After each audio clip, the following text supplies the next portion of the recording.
This is a three-part series. So as you know, today we will be focusing on part one. And leading the conversation, leading the three-part discussion series is Lead's co-founder and CEO, Kyrah Altman. Kyrah, take it away. Hi, everybody. Thank you so much for having me here today and for that wonderful land acknowledgement. It is such a powerful, small thing that we can do, and I don't hear it almost ever. So really huge thank you to MIT for your leadership. So I'm excited to be here today. Today's, again, session is called Power of Language, all about using and practicing inclusive, culturally competent, and trauma-informed language. And we'll be talking about the best practices involved in that. Now, again, today will be recorded, so if you'd like to watch this afterward, you definitely can, and also share it with your colleagues, with other peers, students, faculty, coworkers, whoever that might be within the MIT community. So before we begin, I want to encourage everyone to take a nice deep breath. Let's relax first. So everybody take a nice deep breath in. We're going to inhale for 4 seconds, hold it for 4, and then exhale for 6. So let's inhale for 4, hold it for 4, and exhale for 6. Let's do it one more time. Let's inhale for 4, hold it for 4, and exhale for 6. It's important to do this because for many of us, myself included, that might have been our first deep breath of the entire day. And it's really rare that we stop to give ourselves the time we need to be present in this learning space. Now, I also want you to reset. So if you need to shake it out a little bit, maybe fix your posture if you feel like you're slouching, grab a pair of glasses if you need to wear glasses and you always forget to, whatever you need to do, reset yourself so we can set an intention for today. And then finally, I encourage you to refocus. So you have all attended live, which is absolutely phenomenal. We have 165 people here, including the dog that you just heard shake. I have 2 dogs around me, and I'm sure you'll hear from them today. With that said, set an intention for what you would like to take from today's session. It's a lot of information, lots of great takeaways, but why did you choose to attend live and not just get the recording after? So with that said, a quick introduction to LEAD. We are the industry leader in proactive mental health education, focusing on building and strengthening mental health literacy, lifelong well-being, and community resilience, specifically today within the MIT community through a lens of diversity, equity, and inclusion. With that said, we're going to go through a lot today, but we really want to focus on giving you practical skills, tools, and strategies. It's not enough to know that this stuff is important, but it's even more important to know how to use it to really impact our community as well as improve and constantly educate ourselves. A little bit about myself. My name is Kyrah, she, her, hers pronouns. I'm LEAD CEO, primary instructor, and one of our co-founders from a very long time ago. But I also have lived experience both as a person of color, also as a woman, also as somebody that grew up with multiple religions in the household and lots of different cultural elements that I'll try to bring to this conversation if relevant to do so. I also have lived experience with mental illness, and so we'll talk about how mental health kind of comes into this DEI conversation. With that said, we're going to keep going.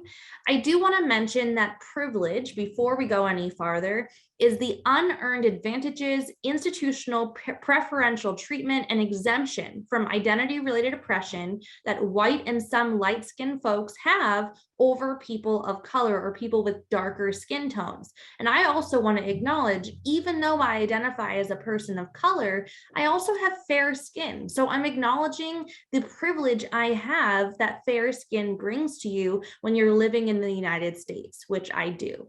Now, it's also up to me, as well as I hope all of you, to use our privileges as a way to advocate for and elevate voices of members of the BIPOC community. And that community includes Black, Brown, Indigenous people of color. So with that said, I now want to learn a little bit about you. So I would like you in the chat box to submit your name and pronouns, your location. Obviously, this is MIT today, but you can tell me, do you work in a specific department? Are you taking this session a part of a certain class? Like, what specific community at MIT are you a part of? And then finally, your reason for attending live. So I'd like you to put this into the chat box all in one chat submission versus 3, please. It's easier when we have hundreds coming in all at once. And I'll read out a few of them that really catch my eye, but I appreciate everybody contributing in this way.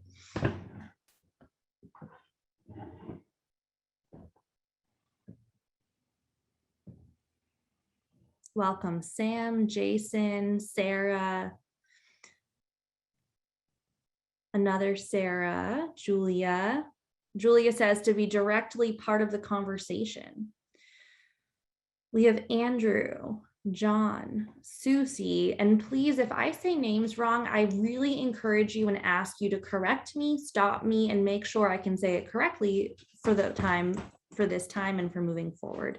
Charlotte, Danielle, eager to learn. Okay. Lenandra, they, them, live is always a better learning experience for me. Live, sorry. Lana, attending to be a better colleague and advocate in my work at Open Learning and Refugee Action Hub. Awesome. Lori, active locally and nationally with the ADL community. So these issues are very important to me. Jonathan, working on being more inclusive, conscious, and sensitive toward others. Lori, Christine, Shannon. Awesome. Awesome. Excited to learn more how to be an ally. We'll talk about that in later sessions about what it means to actually be an ally or practice allyship, and even if it's possible. Jennifer, wanting to educate myself so I can support our students as they deserve. Love that. And Melanie, I'm attending in person as it's more engaging and representing our diversity committee and student office. Well, welcome everybody. I'm really appreciative that you're all here and joining us. There are 88 new messages, so I'm not going to be able to read through all of them. But some themes that I'm seeing are improvements in communication, trying to understand and empathize with others and support others, specifically students at MIT. And we're the Beavers, correct? So supporting the Beavers here at MIT. All right, so with that said, I'm going to keep us going, but I would like you at any point today to feel free to unmute yourself and ask me questions, ask the group questions, as well as put questions in the chat box. And our wonderful co-facilitators and hosts will help to let me know also if I'm missing someone's comment or question. Now, with that said, a quick other reminder, the identities and individuals talked about today do not represent their entire communities. So for example, if we talk about one experience of one Black individual, that experience is not reflective of the entire Black community and population. We also know that diversity, equity, and inclusion are unique terms. It's not the responsibility of someone who identifies as a member of the BIPOC community or as a member of a historically marginalized group to educate others or speak on behalf of that entire community. And finally, it's not the aim of diversity, equity, and inclusion or DEI education to further perpetrate harmful stereotypes. And that's one of the unintended consequences potentially of some DEI training. And we want to stray away from that and understand that every individual has their own experience. I'm going to just check out the chat box really quick to make sure I'm not missing questions. Awesome to see all of these other great submissions. One I'm seeing now, Natalia, language is incredibly important. Today I'm attending to be more careful, intentional, and aware of the language I'm using and to better support those I work and live with. Incredible.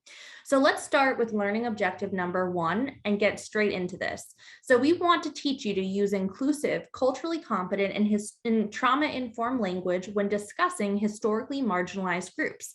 Also, all in reflection of the mission of MIT's Institute Community and Equity Office.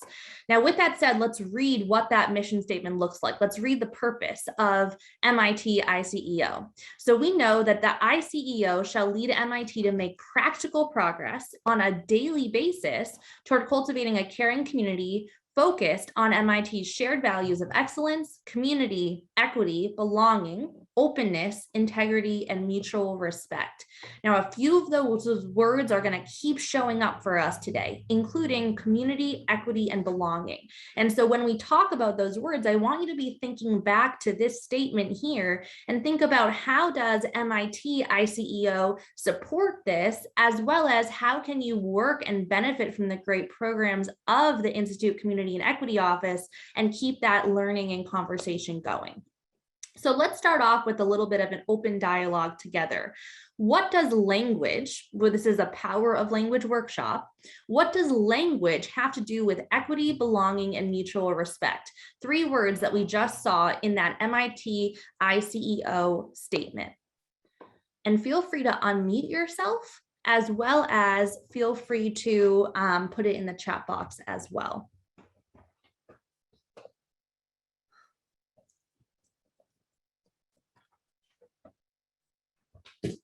Let's hear from at least 2 or 3 people. What does language have to do with belonging, equity, and mutual respect? I mean, language is the way that we communicate mainly with people. So if we want equity, if we want people to feel they belong or are respected, that's a lot of how we would do it in our day-to-day interactions. Awesome. Thank you so much. We also have some great comments. We have one from Kimberly, particularly at MIT, language can signify membership in the community. So again, that feeling of belonging within a community. We also have inclusive language can make a person feel seen and encourage positive dialogue. We have just in general equity. Language is powerful and informed by power structures and interlocking forms of oppression, as well as intersectionality, which we will speak about briefly today. Language is the gateway of understanding and communication. It's an opening, a welcome. And what I hear from Sam, is it's an opportunity to bring folks together as well. And once hurtful language is out, it cannot be taken back. So we'll talk about impact over intention as well. Language matters. It's not just what you say, but when you say it and how you say it that impacts a person's feeling, understanding, and sense of belonging. Again, really, really awesome responses. I love having this large group and having all of these incredible brains to learn from. So I encourage you to keep reading through as we go. And we also can save the chat at the end and send that out too if anyone wants to continue to see what all of that looks like. Now, I want a volunteer really quickly to read this quote for us. Can anyone volunteer to read this quote by Elizabeth Pryor, a professor at Smith College? I'll do it. Awesome. Whoever wants to start, go ahead. Language works best when it brings as many people into communication with each other, she says. If we know by using certain language, we're disinviting certain people from that conversation, language isn't doing its job. Phenomenal. Thank you. So I want us to think about that, reflect on that for a little bit. What is the job of language, right? And how can we invite people into the conversation by being intentional with the language that we use? Now, diversity, equity, and inclusion, or DEI, is a huge, huge topic, which is why we have multiple sessions to really dive into this content. With that said, today our focus is going to be on inclusion and belonging. So inclusion occurs when everyone has a seat at that table, but belonging is when every voice is heard at that table. So it's not just being invited, but it's actually involving them within and people within leadership and decision-making roles. And we'll talk about that and what that looks like in a little bit. Also, a quick definition for folks that are learning today with us. When I mentioned the phrase historically marginalized group, it's also synonymous with underrepresented group or minority group. So these phrases all sort of go together. I use historically marginalized group in language because I view it as putting the blame where blame should go, right? I'm saying this group isn't a minority and some, strange, weird, small, separated group. I'm saying, no, this group has been ostracized and pushed to the outskirts of society and marginalized by society as a whole. So this group has been historically marginalized, but it's not the group's fault for being a minority. So even little changes like that in our language help us rethink where are we placing the blame or the responsibility with certain words.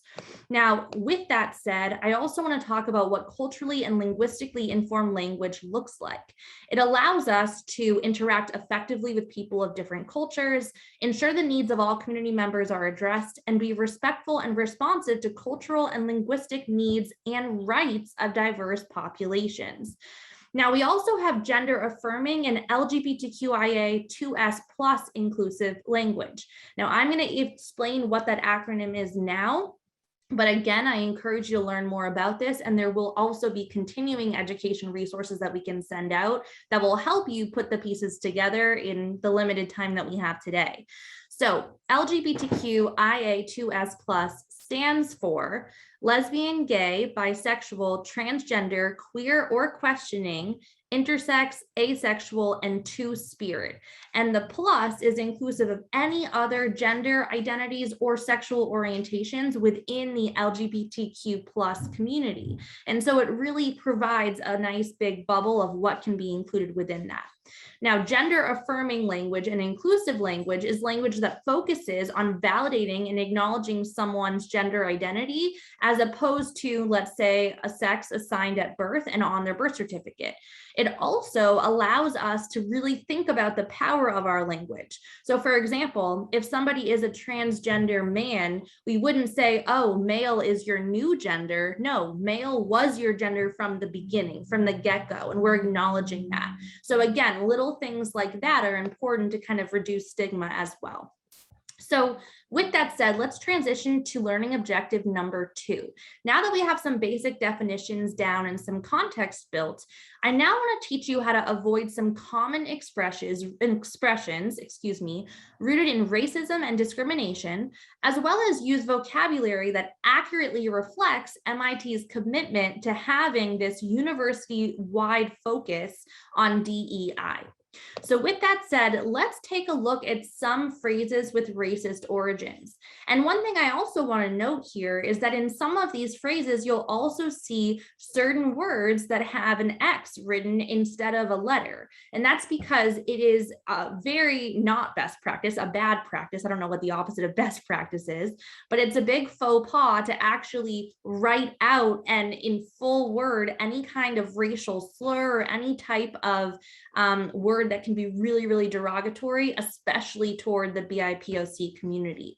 Now, with that said, I'm going to go through some of these and I'm going to explain where they come from. We're not going to go through all of them for the sake of time, but again, in your additional resources, you will see links to learn about what every single one of these phrases comes from, where it comes from.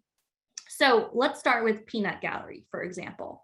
In the 1800s vaudeville era, we actually saw that the peanut gallery was a part of theaters that was very far back or very high up. These were the cheapest possible seats, and these seats were so cheap that they were actually usually reserved just for Black individuals, or Black individuals were forced to be in that area because of laws at the time.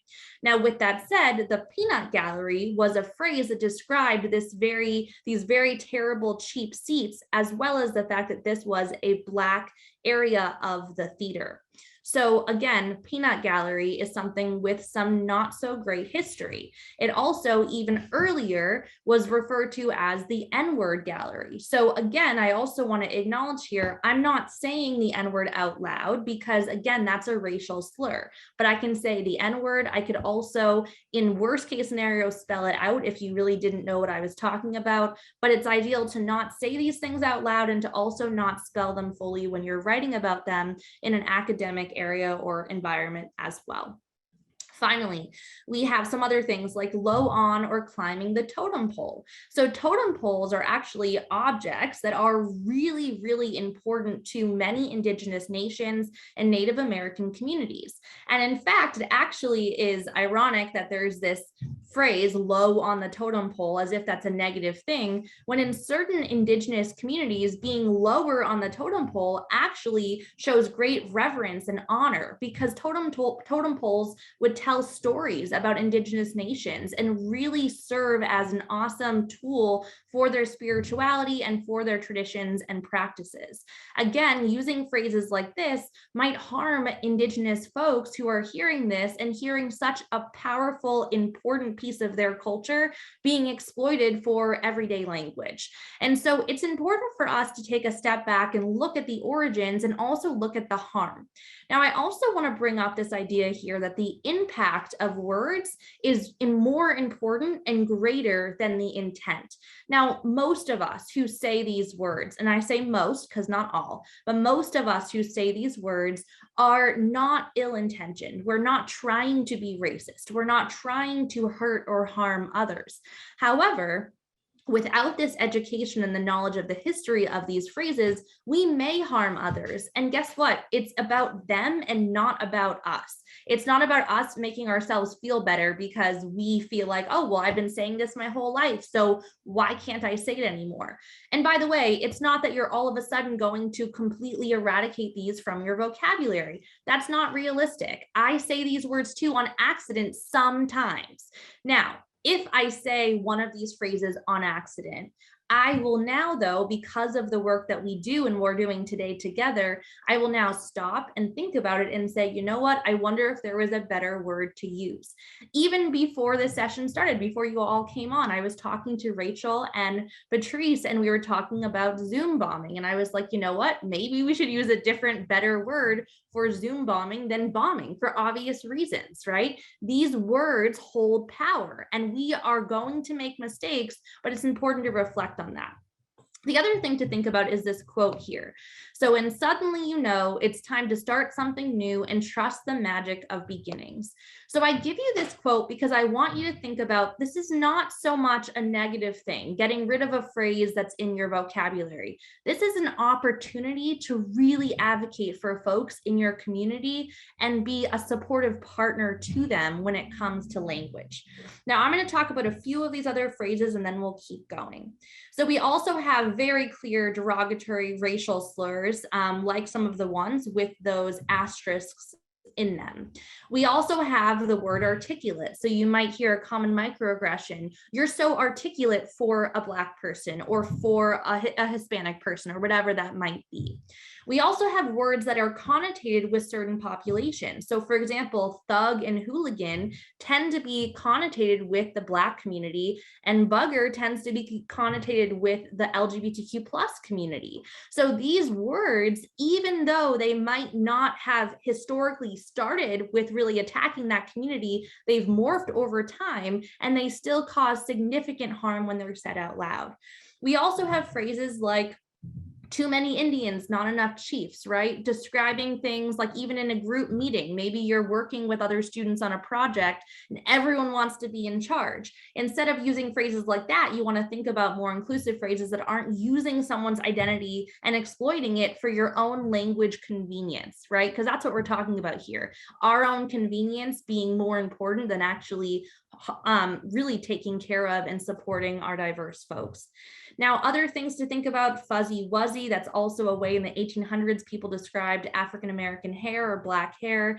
Indian style is also known as crisscross applesauce, right? So the way that we sit. So these phrases are baked into us from even beginning in kindergarten, which is when I first learned the phrase Indian style, right, for sitting. And so think about how this has been ingrained in us and our opportunity to start flipping the switch on these words.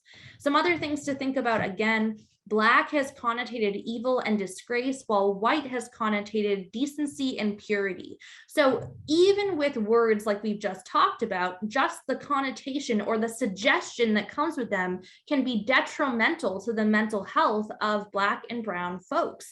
And that's because of the negative connotations that have come from that historically and that continue to plague our language. Okay, so I want to give you all a chance to practice some of these skills and practice taking that opportunity to expand our vocabulary as well as to think about more inclusive language. So for example, let's start with number 1. Molly was blacklisted from the club after repeatedly missing meetings. Who here can either put in the chat box or unmute yourself and help me find a different way to say this? Molly was blacklisted from the club after repeatedly missing meetings.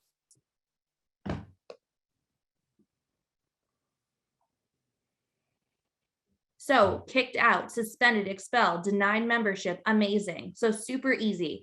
What about this one? And I'm not going to say the word because again, this is a direct slur, but Sierra was this G word at the mall. She could have gotten 50% off if she had waited until Black Friday. Cheated, paid too much, ripped off. Yeah, great. Let's try the next one. Parker was low on the totem pole due to enrolling in the class late and showing minimal effort. Junior, okay. Low priority, great. Doing poorly, all right. Not valued, yeah, great use of language. We really don't need to hear from the peanut gallery. We've already made up our mind on who will speak during the event.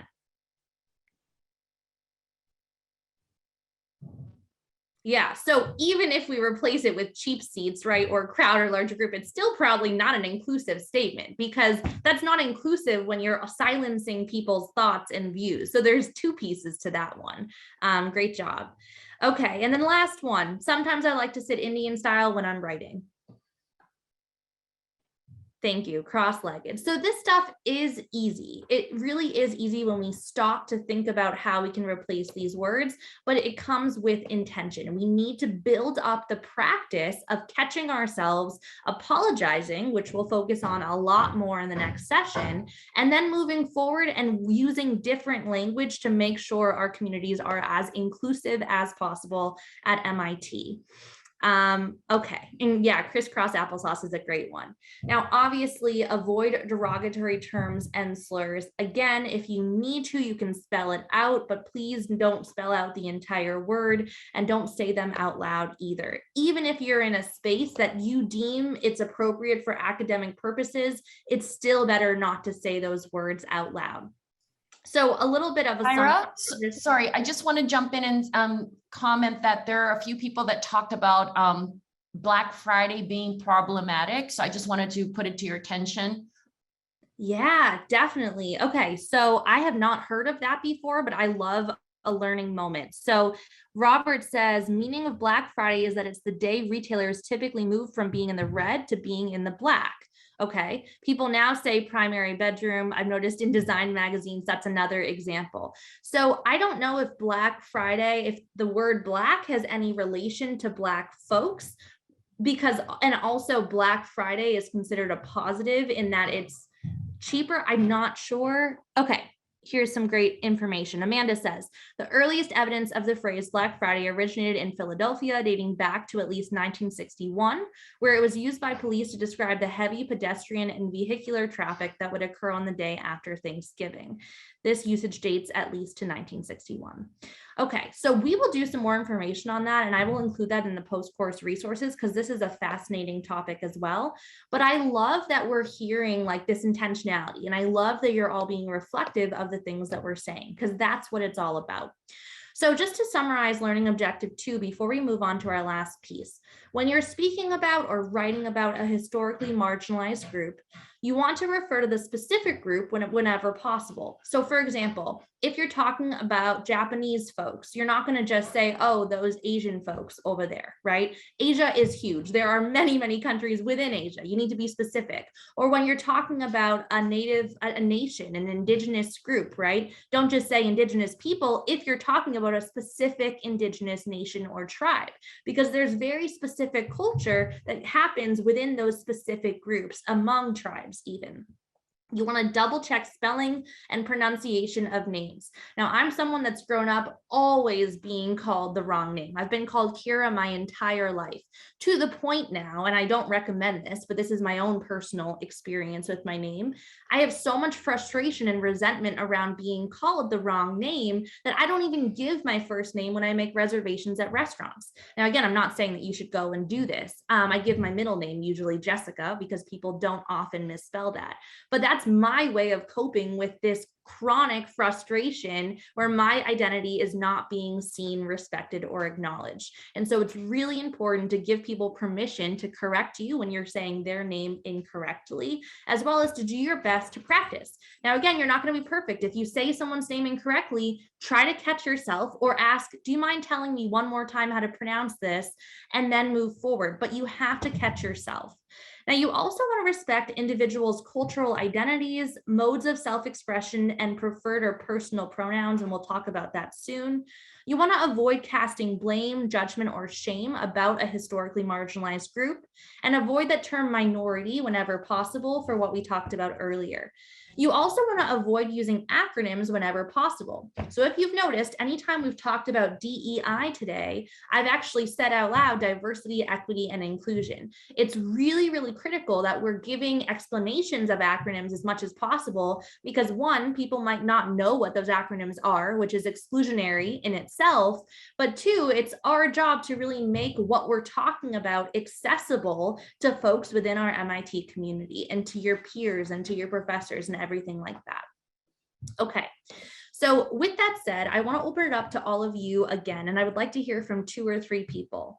What impact do you believe inclusive, culturally competent, and trauma-informed language has on your relationships with others? And I don't want to hear surface level responses like, I think it helps me be a better friend, right? I want to hear, for example, using inclusive language allows me to learn from new people's perspectives that I wouldn't otherwise hear from. Like, really dig deep here. And I would love to hear from 2 or 3 people about how inclusive language impacts your relationships or could impact them at MIT. And I'll give a few seconds for some volunteers. You can use the chat box too if you prefer.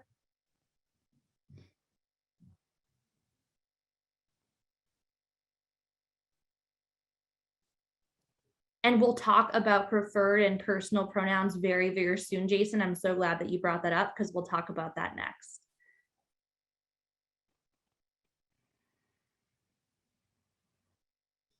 Also, I'm hearing questions about, is Indigenous preferential to Native because of the connection to people being called natives? Do Native Americans prefer Indigenous Americans? How it actually comes down is it just depends on the person and the individual. So you want to ask them if that is something that they're talking about, not just randomly because you're curious, right? But if it's appropriate to do so, you can ask somebody, do you prefer to be identified as Indigenous or Native American or a member of a specific tribe? And so that's when you would ask them. But it's really up to us to use best practices, and the best practices just try to be as specific as possible. Okay, any volunteers here who can help me? What impact does this language have on our relationships? So it makes it easier for my students to talk to me and come to me with their problems so I can solve them more quickly. Love that, Shannon. Thank you for adding that in. Amanda says it can create and sustain trust, which promotes honest communication rather than trying not to offend someone or holding back. And not only that, Amanda, it also promotes psychological safety, which is this idea that we can be our full, most authentic self in an academic environment without fear that we are going to be judged for a certain part of our identity or that we're going to face consequences for showing parts of ourselves to others. So that's a really, really awesome comment as well. Sierra says, it makes me feel seen, understood, and not judged, something I strive to do for others. Kelly says it allows for genuine connection, vulnerability, and trust. Lori says, personally, it makes me feel more comfortable that I am working in a safe space. Unfortunately, I've been called politically correct too often and forced into a defensive posture for my efforts to use inclusive language in the past. And one tool that you can use, because I've also been called that, and there is that danger, right? There's a danger of being called politically correct or being labeled as that snowflake or whatever individuals want to call you. With that said, you don't need to apologize for your inclusive language. But what you can say is, I apologize for not being clearer about my stance on inclusion, right? So it's not apologizing for being inclusive and being an ally and an advocate, but you're saying I should have been more clear about my values and my feelings around this. I'm going to read one more and then we're going to move on. Mary says, the attentiveness to revising our language to better see others. It builds empathy, safety, and trust within our communities. Phenomenal. Sam says it creates connection with others and expands our community and collaboration in a compassionate way. Loving all of these incredible responses, and I wish we could go through all of them with such a smart group. Let's move on to learning objective number 3. So I want you to be able to practice skills by using and normalizing person-first language and personal pronouns versus preferred pronouns. We'll talk about that next, in an academic setting while honoring an individual's preference, as well as MIT's university-wide policy on DEI, diversity, equity, and inclusion. With that said, I want to talk a little bit about person-first language. Now, this is really important because sometimes people feel like that identity, a one specific identity, usually identities that people can just see, so that are really obvious. Let's say somebody has a disability and is using a wheelchair, or somebody is a person of color, or somebody is very clearly an older person, right? So these identities that are very easy to see. Sometimes it's very hard and debilitating and isolating to feel like people only see you for that one identity. For other people, it can be really empowering to be known for a specific identity as well. However, the best practice at the end of the day is to use person-first language, which puts the person as a human being first before any of the other identities that could potentially box them in a way that they don't enjoy and that they don't appreciate. So for example, instead of describing somebody as, oh, that Latino student, right? It might be the student who identifies as Latino. And in the same way, you're basically saying this student who identifies as Latino also really likes pizza and has a great fluffy dog, right? You're recognizing that this student is not just that one identity. We have many identities that intersect with one another, and it's important for people to feel seen in all of those different identities, not just the one that you see as the most important. Now, again, though, just like we were talking about with Indigenous folks, it's other people's preference that matters. So if somebody else prefers identity-first language, such as the Latino student, and they tell you that, it is up to you to respect their preference, as again, it's not about us, it's about them, and it's about practicing that support for them within our MIT community and space. So let's try using some person-first language. You can answer this in the chat box, but I'm going to read a few phrases and I'd like you to rewrite them using person-first language. So let's start with Xavier is a disabled student.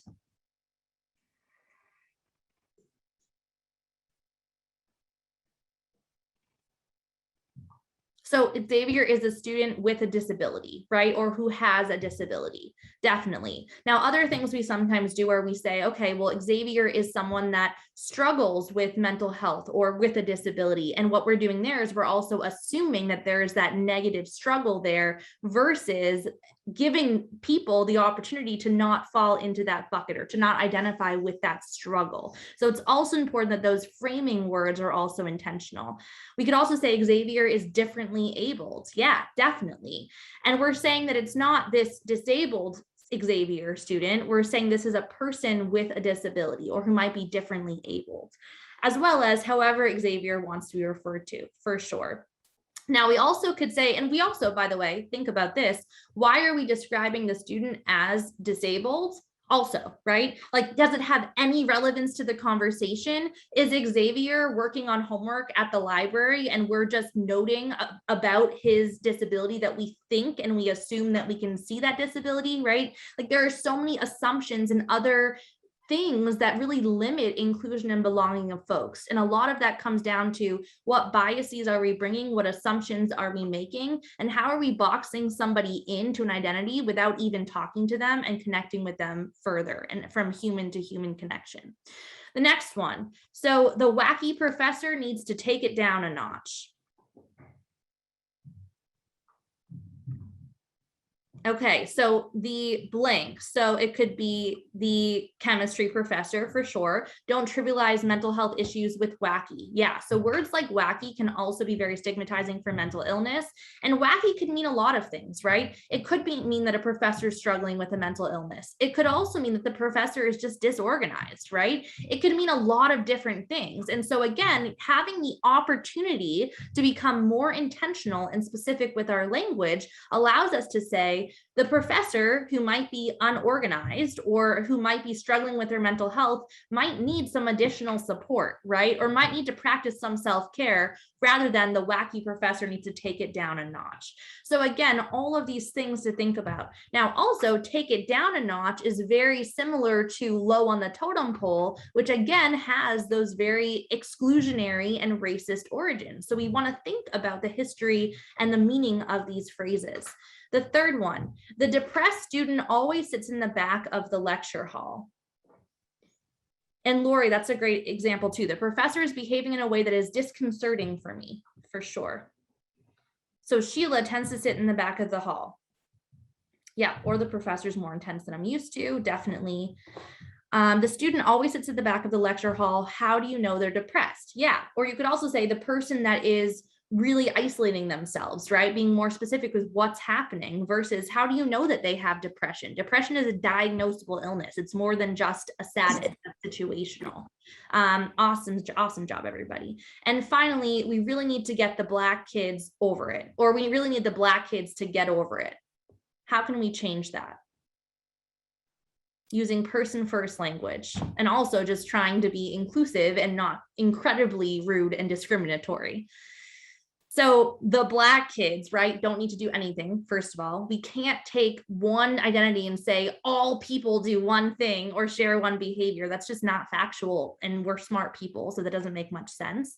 I wish we could connect better with students of color, right? And also, why are we telling individuals, specifically people of color, to get over their emotions when, again, these groups have been historically oppressed and marginalized and silenced? It's not that they're a voiceless population.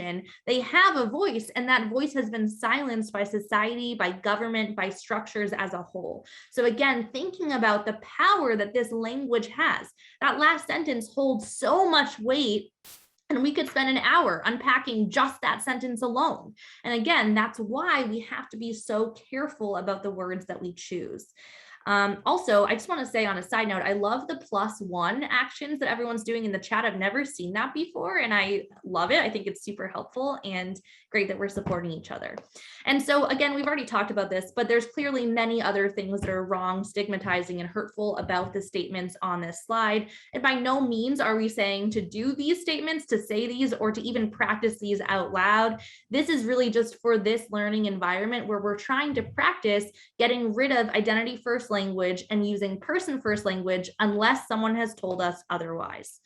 Let's talk about pronouns next. Now for pronouns, why is it important to list pronouns and where should we list them? Let's get the conversation started in the chat box. Yeah, so why is it important to list them and where do we list them? So I'm just going to start off, right? In the Zoom chat, many of us already have our pronouns in our Zoom name. Amazing. List them everywhere. I also have them in my personal email signature. I also have them when I sign up for events. I put it directly in those like insert boxes where you register for things. List them everywhere you possibly can. Now, it's important to list them not because you're supposed to, right? It's important to list them because we're normalizing them and intentionally creating inclusive and psychologically safe spaces where LGBTQ+ folks can feel like they can share their pronouns regardless of if we believe that looks like their pronouns or not. Again, it's not about what we think, it's about how they identify, and it's our job to respect it and acknowledge it as their true identity. Now, with that said, it's really, really important to talk about pronouns as personal versus preferred, because again, the word preferred pronouns, like somebody shouldn't be a preference to call somebody what they want. That's a human right. We should all be able to be called what we want and just be acknowledged and respected in that way. So that should not be a preference. That is their name. That is how they want to be called, what the name they want to use. And by the way, some people don't even use pronouns and would prefer just their first name, and that's okay too. The theme here, once again, is it's about them, not about us, and it's based on their preferences. And who benefits from this? Really the entire MIT community, including folks not even in the LGBTQ+ community, because we're creating an inclusive and safe space. Now, you want to respect someone's pronouns. If you mess them up, it's okay to apologize and then move on. However, what's not okay is to apologize and then talk for 10 minutes about how sorry you are and make it about you and you trying to get permission to forgive yourself for upsetting this individual. Or what's also not okay is just moving forward in the conversation and not stopping to acknowledge that you have used the incorrect pronouns for somebody, or you have misgendered somebody as well. You also don't want to joke about switching pronouns or that as preferences. Again, it's not a chosen name, it is someone's name. We also want to remember that, again, some people might not use pronouns, and they also might not use pronouns or specific pronouns with everybody. Let's say they haven't come out to a certain group of people yet, or to their professor. And what you also need to do when thinking about pronouns is ask them, do I have permission to call you these pronouns in public or in these other areas, to make sure you're not accidentally outing somebody or, again, misgendering them at a later time. Additionally, when you go up to a random person that you believe is going to be a part of the LGBTQ+ community, again, you're bringing these harmful assumptions to the conversation versus starting from a place of curiosity and inclusion. So what you want to do instead is don't just go up to specific people and ask about pronouns. We need to normalize pronoun usage for absolutely everybody within the MIT community.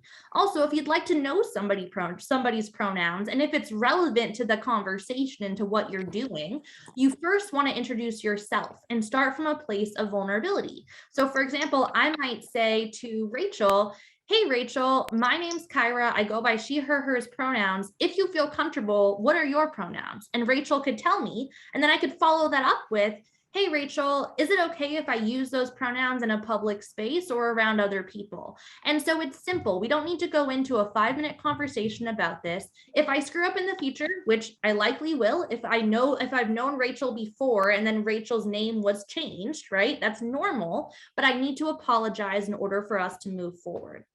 So pronoun usage. Kyrah. Yeah. Sorry, we got a couple questions in the chat that I want to touch on. They are from Julia and Dora. Okay. Let me take a look. First one, is it fine to use they, them about someone as long as you don't know their personal pronouns yet? You can, but the best practice is really just to use their name until you know their pronouns. So you can, it's better than misgendering them or using she or he series, but it's better just to use their first name. And also to ask them once you've shared your own. And Julia says, is it fine to you? Oh, that's the one we just did. Dora says, is it better to say she, her, hers versus she series, or is it the same? That one I really don't have an opinion about, and I could look more into for this group. In my mind, it's the same thing. However, just like acronyms, right? Some acronyms, people don't know what an acronym stands for. And if they see she series, they might not know what that stands for unless they're actively working on DEI education. So for that purpose, I would say stick with she, her, hers in this example, because you're really being explicit and you're not leaving anything for a misunderstanding. A phrase or a quote I really love is clarity is kindness, right? So being as specific as possible to be kind and inclusive to those that we're working with. All right, I'm going to, and Ellen says, also important to give space for others to make mistakes, especially people who are coming from primary languages that have different gender structures in language, for sure. All right, folks, I'm going to keep going just because we have, for the sake of time, but I love all the comments and questions. Now, also, pronoun usage is suicide prevention. And what I mean by that is individuals, specifically transgender folks who are able to use their, not chosen, but their actual, in this case, we're saying chosen or preferred for learning purposes, but it's their personal pronouns at home, school, or work. They have had a 56% decrease in suicidal behavior. That is absolutely unbelievable. That means that we are reducing someone's risk of suicide by over 50%. That is unbelievable. So I want everyone to just take a second and let that sink in, right? Using people's names, respecting their identities could save their life, as well as make them feel seen and heard in a really meaningful way. All right. Let me just see. Y'all, so that could also be another really great gender neutral language idea. So what next, we're going to talk a little bit about gender neutral language. So we also tend to use words like man, woman, lady, whatever in everyday language, which again puts us at risk of misgendering somebody and really not seeing their full identity or respecting their identity. And so what you might say would be that lady over there, right? But instead you could say that person over there. So think about even things like ladies and gentlemen. You could say folks, friends, people, anything like that.